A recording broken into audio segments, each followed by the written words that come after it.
मार्च 2020 में जब lockdown announce हुआ तो हम में से मेजोरिटी के पास 3 सिचुएशंस आई थी सडनली। एक सिचुएशन नहीं आई थी एक्चुअली। एक कोविड आया था, सडनली एन अननोन थिंग ना, जिसके बारे में हमें नॉलेज नहीं थी। Second was lockdown. पहले कुछ 15-20 दिन वो लॉकडाउन अच्छा लगा सबको, लेकिन उसके बाद वो बहुत कंफर्टेबल नहीं था बहुतों के लिए, क्योंकि सपोज एक 1 बेडरूम हाउस है या 2 बेडरूम हाउस है, उसमें से हस्बैंड भी वर्क फ्रॉम होम, वाइफ भी वर्क फ्रॉम होम, बच्चे भी study from home, grand parents भी। It was not getting very easy for people, वो बहुत आसान नहीं था। एंड तीसरा था बिजनेस एंड इकोनॉमी। तो उसके बारे में जितना सा न्यूज में बात होने लग गई, अभी कुछ हुआ नहीं था लेकिन बातें बहुत ज्यादा बहुत जल्दी होने लग गई कि इतने लोगों की नौकरियां चली जाएंगी इस साल, इतने लोग, इतना ये जाएगा, इतनी सैलरीज कट हो जाएंगी। तो सिर्फ वो खबरें सुन सुन कर भी एक इफेक्ट जो माइंड पे था। तो ये मार्च 2020 के एंड में ये 3 बातें ऑलमोस्ट इकट्ठे इकट्ठे आई थी ह्यूमन माइंड के सामने। हम पहले, कोविड से पहले भी हमने ये अभ्यास नहीं किया है कि हमारा मन परिस्थिति पर निर्भर नहीं है। हमारे मन के पास क्षमता है कि परिस्थिति चाहे कुछ भी हो, हमारी सोच हमारी अपनी होती है। हम मुश्किल से मुश्किल परिस्थिति में बहुत स्थिर और संयम से रह सकते हैं।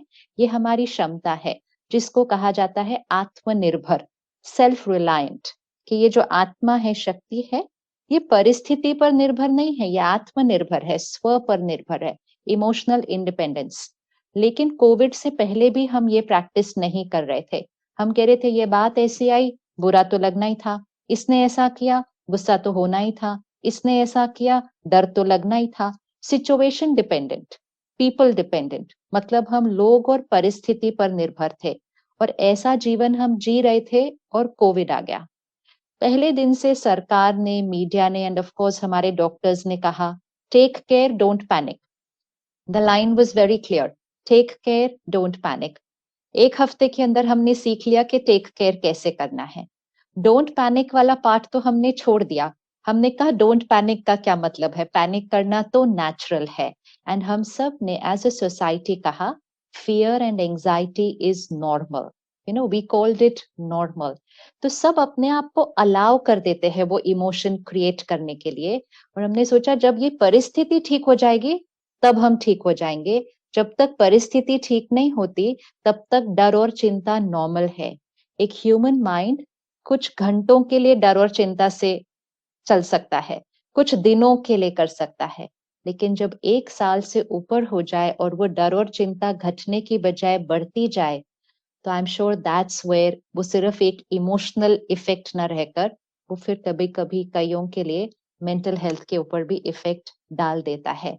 बट स्पिरिचुअलिटी वही हमें सिखाती है कि परिस्थिति हाँ बहुत मुश्किल है। जैसे आज हम डॉक्टर शेट्टी को देख रहे हैं, मुश्किल परिस्थिति से निकल कर आए हैं ना, और खुद कह रहे हैं ना कि मैं बहुत रोया वहां पर। तो मतलब परिस्थिति डिफिकल्ट थी, लेकिन उस परिस्थिति से अपने आप को निकाल के अपने आप को संयम और नियम से लाकर आज सेवा पर हम सबके साथ हैं। परिस्थिति को अपने ऊपर नहीं हावी होने दिया, खुद अपने आप को परिस्थिति से ऊपर लेकर अपने जीवन को संयम में लाना, ये हमें स्पिरिचुअलिटी पावर देती है। इसको कहते हैं आत्मनिर्भर, इमोशनल इंडिपेंडेंस। ये हमें प्रैक्टिस करनी है।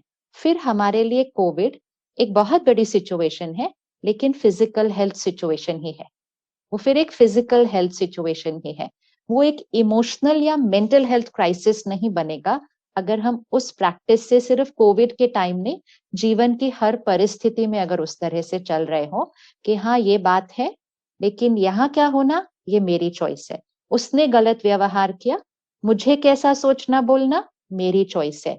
हम सिचुएशन और लोगों के व्यवहार के गुलाम नहीं, हम अपने मन और जीवन के मालिक हैं। उस कॉन्शियसनेस से जब हम जीते तो फिर कोविड एक फिजिकल हेल्थ सिचुएशन होती, लेकिन क्योंकि हम नहीं कर रहे थे तो फिर of course it tipped off to becoming an emotional health situation, and then for some it also became a mental health situation.